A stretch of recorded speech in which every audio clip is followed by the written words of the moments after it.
Hi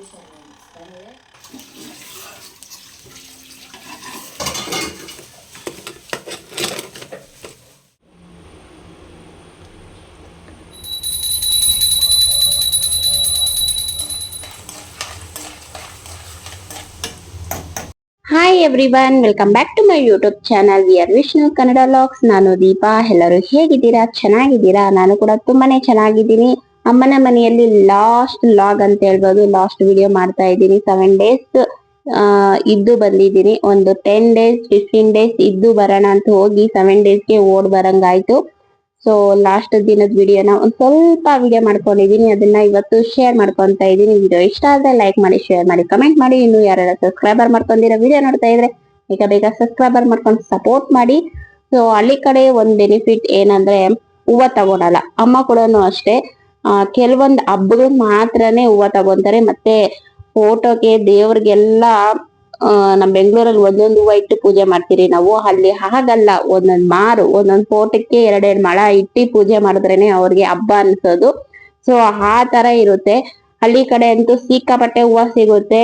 1-2-3 ಗಿಡ ಹಾಕಿದ್ರೆ ಸಾಕು, ಅದ್ರಲ್ಲೇ ತುಂಬಿ ತುಳುಕ್ತಾ ಇರುತ್ತೆ. ದಿನ ದೇವ್ರಿಗಿಟ್ಟು ಪೂಜೆ ಮಾಡ್ಬೋದು.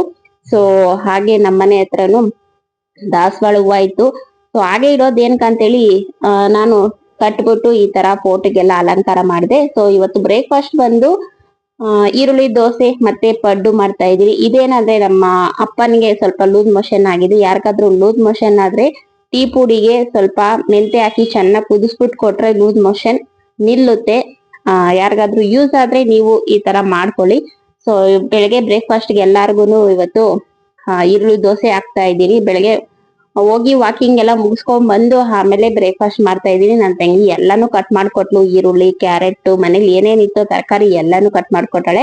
ಕ್ಯಾಪ್ಸಿಕಮ್ ಹಾಕಿದೀನಿ, ಕ್ಯಾರೆಟ್ ಹಾಕಿದೀನಿ, ಈರುಳ್ಳಿ ಹಾಕಿದೀನಿ, ಕೊತ್ತಂಬರಿ ಸೊಪ್ಪು ಹಾಕಿದೀನಿ. ಸೊ ಇಷ್ಟೆಲ್ಲ ಹಾಕಿ ಮಕ್ಕಳಿಗೆ ಚಟ್ನಿ ಮತ್ತೆ ಸಾಂಬಾರು, ಇಡ್ಲಿ ಮತ್ತೆ ಯಾರಿಗೆಲ್ಲ ಈರುಳ್ಳಿ ದೋಸೆ ಬೇಕು ಎಲ್ಲಾನು ಮಾಡ್ಕೊಡ್ತಾ ಇದ್ದೀನಿ. ಹಾಗೆ ಸ್ವಲ್ಪ ಪಡ್ಡು ಮಾಡೋಣ ಅಂತ ಹೇಳಿ, ಇಲ್ಲಿ ಪಡ್ಡು ಅಲ್ಲ ಅದು, ಇದು ನಮ್ ಕಡೆ ಬಂದು ನೀರಟ್ಟುಕು ಅಂತ ಹೇಳ್ತೀರಿ. ಸೊ ಅದನ್ನ ಮಾಡ್ತಾ ಇದ್ದೀನಿ. ಇದಕ್ಕೆ ಏನೇನ್ ಹಾಕಿದಿರಿ ಅಂದ್ರೆ ಸ್ವಲ್ಪ ತೆಳ್ಳಗಿತ್ತಲ್ವಾ ಹಿಟ್ಟು, ಅದಕ್ಕೆ ಸ್ವಲ್ಪ ರವೆ ಹಾಕಿ ಅದ್ರ ಜೊತೆಗೆ ಈರುಳ್ಳಿ, ಕ್ಯಾರೆಟ್, ಸಬ್ಬಕ್ಕಿ ಸೊಪ್ಪು, ಕೊತ್ತಂಬರಿ ಸೊಪ್ಪು ಮತ್ತೆ ಪುದೀನ ಸೊಪ್ಪು, ಸಣ್ಣದಾಗಿ ಕಟ್ ಮಾಡ್ಕೊಂಡಿರೋ ಹಸಿಮೆಣಸಿನಕಾಯಿ, ಜೀರಿಗೆ ಇದೆಲ್ಲಾನು ಹಾಕಿ ಎಣ್ಣೆಯಲ್ಲಿ ಫ್ರೈ ಮಾಡ್ತಾ ಇದ್ವಿ. ಇದಂತೂ ಸಿಕ್ಕಾಪಟ್ಟೆ ಫೇವ್ರೆಟ್ ಅಂತ ಹೇಳ್ಬೋದು. ಇದನ್ನ ನಾವು ಯಾವ ಟೈಮಲ್ಲಿ ಮಾಡ್ತೀರಂದ್ರೆ ದೀಪಾವಳಿ ಹಬ್ಬದ ಟೈಮಲ್ಲಿ ಮಾಡ್ತೀರಿ. ಸೊ ಅವಾಗೆಲ್ಲ ನಾನು ಚಿಕ್ಕ ವಯಸ್ಸಾಗಿದ್ದಾಗ ದೀಪಾವಳಿ ಹಬ್ಬ ಬಂದ್ರೆ ಕಜ್ಜಾಯ್ಕಿನ ಇದನ್ನ ಜಾಸ್ತಿ ಇಷ್ಟ ಪಡ್ತಾ ಇದ್ದೆ ನಾನು. ಸೊ ಇದನ್ನ ನಮ್ ಕಡೆ ಬಂದು ನೀರಟ್ಕು ಅಂತಾರೆ. ಸೊ ಅದನ್ನ ಮಾಡಿದ್ವಿ. ಸಿಕ್ಕಾಪಟ್ಟೆ ಚೆನ್ನಾಗಿತ್ತು, ಚೆನ್ನಾಗಿ ತಿಂದೆ ನಾನು. ಸೊ ಒಂದ್ ಕಡೆ ವಾಕಿಂಗು ಮಾಡ್ತೀನಿ, ಒಂದ್ ಕಡೆ ಡಯೆಟು ಮಾಡ್ತಾ ಇದೀನಿ, ಇನ್ನೊಂದ್ ಕಡೆ ಏನ್ ಬೇಕೋ ಅದನ್ನು ತಿಂತಾ ಇದ್ದೀನಿ. ನನ್ನ ಡಯೆಟ್ ನೋಡಿದ್ರೆ ಏನೋ ಇದನ್ನ ಡಯೆಟ್ ಅಂತಾರೋ ಏನಂತಾರೋ ಗೊತ್ತಿಲ್ಲ. ಚೆನ್ನಾಗಿ ವಾಕಿಂಗು ಮಾಡ್ತಾ ಇದೀನಿ, ಚೆನ್ನಾಗೂ ತಿಂತಾ ಇದ್ದೀನಿ. ತಿನ್ನೋ ಟೈಮಲ್ಲಿ ತಿನ್ಲೇಬೇಕಲ್ವಾ. ಈ ತರ ಎಲ್ಲ ಟೇಸ್ಟಿ ರೆಸಿಪಿ ಮಾಡಿದಾಗ ಡಯೆಟ್ ಮಾಡ್ಕೊಂಡಿದ್ರೆ ಆಗುತ್ತಾ? ಅದು ಸ್ಮೆಲ್ಗೆ ತಿನ್ಬೇಕು ಅನ್ಸುತ್ತೆ. ಸೊ ಚೆನ್ನಾಗಿ ತಿಂದಿದ್ದೀನಿ ನಾನಂತೂ. ಮತ್ತೆ ನನ್ನ ಫೇಸ್ ನೋಡಿರ್ಬೋದು ನೀವು, ಎಷ್ಟು ಬ್ಲ್ಯಾಕ್ ಆಗಿದ್ದೀನಿ ಅಂದ್ರೆ. ಅಮ್ಮನ ಮನೆಗ್ ಬಂದಿರೋ ಒಂದ್ ಖುಷಿ ಆದ್ರೆ ಬೆಳಗ್ಗೆ ವಾಕಿಂಗ್, ಮಧ್ಯಾಹ್ನ ವಾಕಿಂಗು, ಮತ್ತೆ ವಾಜುಕಾಯಿ ಅಂದ್ರೆ ಇಷ್ಟ ಅಲ್ವಾ, ಅದನ್ನ ಹೋಗಿ ಇಟ್ಕೊಂಬರಕ್ ಹೋಗಿರೋ ಟೈಮಲ್ಲಿ ಬಿಸಿಲಲ್ಲಿ ಚೆನ್ನಾಗಿ ತಿರುಗಿ ಎಂಜಾಯ್ ಮಾಡಿ ಮಕ ಎಲ್ಲ ಫುಲ್ ಬ್ಲ್ಯಾಕ್ ಮಾಡ್ಕೊಂಡಿದೀನಿ. ಬೆಂಗಳೂರಿಗೆ ಬಂದು ಹೇಗಿದ್ರೇನು ಟ್ಯಾನ್ ರಿಮೂವ್ ಮಾಡ್ಕೊಬೋದು ಬಿಡು. ಅಮ್ಮ ಮನೆಗೆ ಇರಾಗಂಟ ಚೆನ್ನಾಗಿ ಎಂಜಾಯ್ ಮಾಡೋಣ ಅಂತೇಳಿ ಬಿಸಿಲು ನೋಡಿಲ್ಲ, ಗಾಳಿ ಏನು ನೋಡ್ದಿರ ಚೆನ್ನಾಗಿ ಎಂಜಾಯ್ ಮಾಡಿದೆ. ಆದ್ರೆ ಸಿಕ್ಕಿದೆ 7 ಡೇಸ್. ನನ್ ತಂಗಿ ಮನೆಗೂ ಹೋಗ್ಬೇಕಾಯ್ತು, ಅದು ಕೂಡ ಹೋಗಕ್ಕಾಗಿಲ್ಲ. ಅಲ್ಲಿಂದ ನಾನು ಅರ್ಲಿ ಮಾರ್ನಿಂಗ್ ಊರಿಗೆ ಬಂದೆ. ಊರಿಗೆ ಬಂದಿದ್ದಾದ್ಮೇಲೆ ಇನ್ನ ಬೆಂಗಳೂರಿಗೆ ಬಂದಿದ ತಕ್ಷಣನೇ 7 ಡೇಸ್ ಆಗಿತ್ತಾ. ನಾನಂತೂ ವಾರದ ಪೂಜೆ ಎಲ್ಲ ಮಾಡ್ತೀನಿ, ಮಂಗಳವಾರ, ಶನಿವಾರ, ಶುಕ್ರವಾರ. ಸೊ 7 ಡೇಸ್ ಆಯ್ತು, 3 ವಾರನು ಮಾಡಿಲ್ಲ ಅಂತೇಳಿ ಅದು ಮೈಂಡ್ ಅಲ್ಲೇ ಇತ್ತು. ಬಂದಿದ ತಕ್ಷಣ ಮನೆಯೆಲ್ಲ ಕ್ಲೀನ್ ಮಾಡಿ ಮನೇಲಿ ಪೂಜೆ ಮಾಡ್ಕೊಬೇಕು ಅಂತ. ಹಂಗಾಗಿ ಬೇಗ ಮನೆ ಕೆಲಸ ಎಲ್ಲ ಮುಗಿಸ್ಕೊಂಡು ಸ್ನಾನ ಮಾಡ್ಕೊಂಡ್ ಬಂದು ದೇವ್ರ ಸಾಮಾನುಗಳೆಲ್ಲ ತೊಳ್ಕೊಂಡು ದೇವ್ರದ್ದು ಫೋಟೋಗಳನ್ನೆಲ್ಲ ಕ್ಲೀನ್ ಮಾಡ್ಕೊಂಡು ಹೊಸದಾಗಿ ಮತ್ತೆ ಅರ್ಶಿನ ಕುಂಕುಮ ಎಲ್ಲ ಇಟ್ಟು ಪೂಜೆ ಮಾಡ್ಕೊಂತ ಇದ್ದೀನಿ. ಅದೇನೋ ಒಂಥರ ಮನೆಗ್ ಬಂದ್ಮೇಲೆ ಅಯ್ಯೋ 7 ಡೇಸ್ ಆಯ್ತು ಮನೇಲಿ ಪೂಜೆ ಮಾಡಿಲ್ಲ ಅನ್ನೋ ಒಂದ್ ಫೀಲಿಂಗ್ ಇರುತ್ತೆ. ಮನ್ಸು ಹೇಳ್ತಾ ಇರುತ್ತೆ ಪೂಜೆ ಮಾಡು ಅಂತ. ಸೊ ಹಂಗಾಗಿ ನಾನು ಬೇಗ ಬೇಗ ಎಲ್ಲಾ ಕೆಲ್ಸನೂ ಮಾಡ್ಕೊಂತ ಇದ್ದೀನಿ. ಪೂಜೆ ಮಾಡಿದ್ರೆ ಒಂಥರ ಮನ್ಸಿಗೆ ನೆಮ್ಮದಿ, ಏನೋ ಒಂಥರ ಪಾಸಿಟಿವ್. ಹಂಗಾಗಿ ಮಾಡ್ಕೊಂತ ಇದೀನಿ. ಮನೇಲಿ ಬೇರೆ ಯಾರು ಇರಿಲ್ಲ, ಮಕ್ಳು ಇಲ್ಲ, ಯಜಮಾನ್ರು ಕೆಲ್ಸಕ್ಕೆ ಹೋಗಿದ್ರು, ನಾನು ಒಬ್ಳೇ ಇದ್ದಿದ್ದು. ಸೊ ಹಂಗಾಗಿ ಬೇಗ ಬೇಗ ಕೆಲ್ಸ ಮಾಡ್ಕೊಂಡು ಪೂಜೆ ಮಾಡ್ಕೊಂಡು ಆಮೇಲೆ ಮಿಕ್ಕಿದ ಕೆಲ್ಸ ಮಾಡೋಣ ಅಂತ ಹೇಳಿ ಮಾಡ್ಕೊಂತ ಇದೀನಿ. ಅಲ್ಲಿ ಅರ್ಲಿ ಮಾರ್ನಿಂಗೇ ಬಂದೆ ಊರಿಂದ, ನಾನು ಬೆಂಗಳೂರಿಗೆ ಬಂದಿದ ತಕ್ಷಣ ಅಲ್ಲೇ ಏನು ತಿಂದಿರ ಬಂದಿದ್ದೆ. ನಾನೇನು ಅಡ್ಗೆನೂ ಮಾಡ್ಕೊಂಡಿಲ್ಲ.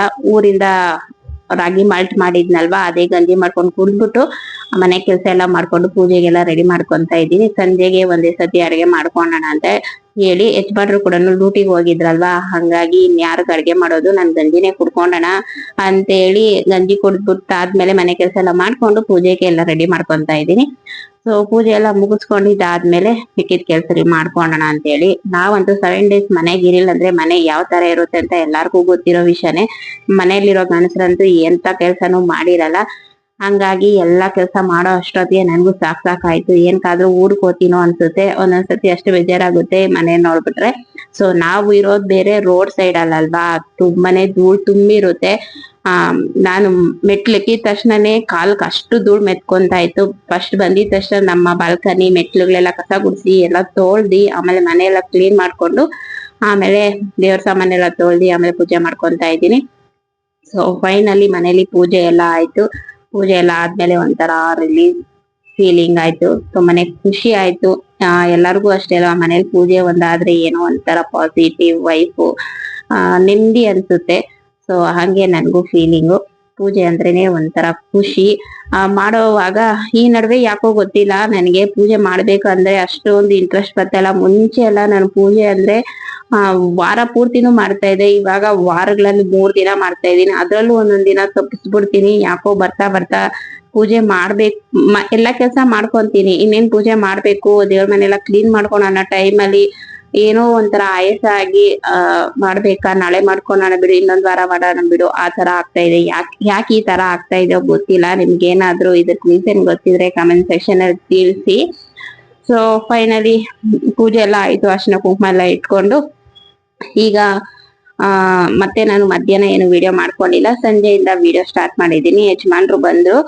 ಸೊ ಬಂದ್ಮೇಲೆ ಏನಾದ್ರು ಸ್ನಾಕ್ ತಿನ್ನೋಣ ಅನ್ಸ್ತು. ಬೆಳಗ್ಗೆಯಿಂದನೂ ನಾನು ಬೇರೆ ಗಂಜಿ ಮಾತ್ರ ಕುಡ್ದಿದ್ನಲ್ಲ, ಹೊಟ್ಟೆ ಹಸಿತಾ ಇತ್ತು. ಹಂಗಾಗಿ ಸ್ವಲ್ಪ ಮನೇಲಿ ಕಳ್ಳೆಪುರಿ ಇತ್ತು, ಕಳ್ಳೆಪುರಿಯಲ್ಲಿ ಸ್ನಾಕ್ ಮಾಡ್ತಾ ಇದ್ದೀನಿ. ಎಣ್ಣೆ ಮತ್ತೆ ಸಾಸಿವೆ, ಜೀರಿಗೆ, ಕಳ್ಳೆಬೇಳೆ ಎಲ್ಲ ಕಳ್ಳೆ ಬೀಜ ಮತ್ತೆ ಕರಿಬೇವು, ಒಣಮೆಣಸಿನ್ಕಾಯಿ, ಕಳ್ಳೆ ಪಪ್ಪು ಇಷ್ಟನ್ನು ಹಾಕೊಂಡು ಚೆನ್ನಾಗಿ ಫ್ರೈ ಮಾಡ್ಕೊಂತ ಇದೀನಿ. ಹಾಗೆ ಒಂದ್ ಸ್ವಲ್ಪ ಉಪ್ಪು ಹಾಕೊಂಡಿಲ್ಲ, ಅರಿಶಿನ ಹಾಕೊಂತ ಇದೀನಿ. ಅರಿಶಿನ ಹಾಕೊಂಡು ಚೆನ್ನಾಗಿ ಫ್ರೈ ಮಾಡ್ಕೊಂಡು, ಕಳ್ಳೆಪುರಿ ಇದೆಯಲ್ವಾ ಇದನ್ನ ಮಿಕ್ಸ್ ಮಾಡ್ಕೊಳೋದು. ಏನಂತಾರೆ ಇದನ್ನ, ಖಾರ ಕಳ್ಳೆಪುರಿ ಅಂತಾರೇನೋ. ಸೊ ಇದ್ರ ಅಷ್ಟೊಂದು ಗೊತ್ತಿಲ್ಲ ಇದ್ರ ಹೆಸರು ಏನು ಅಂತ ನನ್ಗೆ. ಸೊ ಟೇಸ್ಟ್ ಅಂತೂ ವಾವ್ ಸೂಪರ್ ಆಗಿತ್ತು. ಟೀ ಮಾಡ್ಕೊಂಡಿದ್ದೆ, ನಾನಂತೂ ಟೀ ಕುಡಿಯಲ್ಲ, ಯಜಮಾನ್ರೆ ಟೀ ಮಾಡಿದ್ದೆ. ಸೊ ಅದ್ರ ಜೊತೆಗೆ ಇದನ್ನು ತಿನ್ನೋದಿಕ್ಕೆ ಮಂಡಕ್ಕಿ ಅನ್ಬೋದೇನೋ ಇದನ್ನ, ಏನಂತಾರ ನನ್ಗೆ ಇದನ್ನ ಗೊತ್ತಿಲ್ಲ. ಖಾರ ಕಳ್ಳೆಪುರಿ ಅನ್ಬೋದು ಮೋಸ್ಟ್ಲಿ. ಸೊ ಟೇಸ್ಟ್ ಅಂತೂ ಸೂಪರ್ ಆಗಿತ್ತು. ಮತ್ತೆ ಇನ್ನೊಂದ್ ಬೇಕು ಅನಿಸ್ತು, 2 ದಿವಸ ಇಟ್ಕೊಂಡ್ ಚೆನ್ನಾಗಿ ತಿಂದೆ. ಮತ್ತೆ ಇದೊಂದ್ಸತಿ ಕಳ್ಳೆಪುರಿ ತಗೊಂಡ್ಬಂದು ಇದೇ ತರ ಮಾಡ್ಕೊಂಡು ಇಟ್ಕೊಂಡು ಯಾವಾಗೆಲ್ಲ ಬೇಜಾರಾಗುತ್ತೋ ಟೈಮ್ ಪಾಸ್ ಮಾಡೋದಕ್ಕೆ ತುಂಬಾನೇ ಚೆನ್ನಾಗಿರುತ್ತೆ ಅನಿಸ್ತು. ಟೇಸ್ಟ್ ಅಂತೂ ನಿಜ ಸೂಪರ್ ಆಗಿತ್ತು. ನಾನು ಎಲ್ಲಾನ ಈಚೆ ಕಡೆ ಟ್ರಾವೆಲ್ ಮಾಡಿದಾಗ ಈಚೆ ಕಡೆ ಮಾರ್ತಾ ಇರ್ತಾರಲ್ವಾ ಕಳ್ಳೆಪುರಿ, ಒಗ್ಗರಣೆ ಎಲ್ಲ ಹಾಕಿ, ಅದನ್ನ ಅವಾಗ ತಗೊಂಡ್ ತಿಂತಾ ಇದ್ದೆ. ಸೊ ಯಾವಾಗೂ ಮನೇಲಿ ಮಾಡಿರಿಲ್ಲ, ಈ ಸತಿ ಯಾವ್ದೋ ಒಂದ್ ವೇ ಅಲ್ಲಿ ಮಾಡಿದೆ ನೋಡೋಣ ಅಂತ. ಟೇಸ್ಟ್ ಅಂತೂ ಸೂಪರ್ ಆಗಿತ್ತು. ಎಲ್ಲೋ ವಿಡಿಯೋ ನೋಡಿದ್ದೆ ಏನೋ ಅನ್ಸುತ್ತೆ. ಸೊ ಸಿಕ್ಕಾಪಟ್ಟೆ ಇಷ್ಟ ಆಯ್ತು. ಅವಾಗ ಪದೇ ಪದೇ ಮಾಡಿಸ್ಕೊಂಡೋಣ ಅನ್ಕೊಂಡಿದ್ದೀನಿ. ಸೊ ಇವಾಗ ಯಜಮಾನ್ರಿ ಟೀ ಕೊಟ್ಟಿ ನಾನು ಚೆನ್ನಾಗಿ ಖಾರ ಕಳ್ಳೆಪುರಿ ಸ್ನಾಕ್ ನ ತಿನ್ಕೊಂಡು ಎಂಜಾಯ್ ಮಾಡ್ತೀರಿ.